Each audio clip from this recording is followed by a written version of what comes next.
Welcome to the Slop Farm. Enjoy the video. Hey there, Nacho lovers.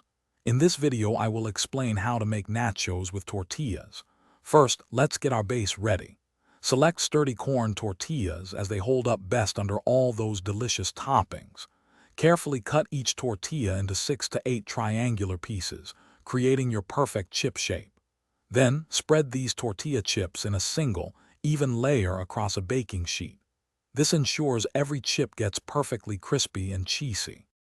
Now for the star of the show, the cheese and toppings. You'll want to shred about 8 ounces of a good melting cheese like cheddar or Monterey Jack. Sprinkle about half of this cheese evenly over your prepared tortilla chips. This creates a foundational layer of gooey goodness. Next, add your favorite cooked meat, such as seasoned ground beef or shredded chicken, or a hearty layer of black beans. It's time to bring it all together in the oven. Preheat your oven to 375 degrees Fahrenheit. Place your baking sheet of nachos into the hot oven and bake for approximately 8 to 10 minutes.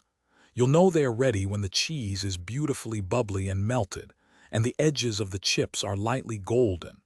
Once out of the oven, consider garnishing with fresh cilantro, sliced jalapenos, or a dollop of sour cream.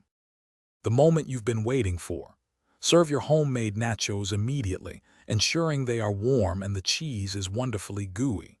For an extra treat, offer a variety of dipping sauces on the side, such as fresh salsa, creamy guacamole, or a zesty queso.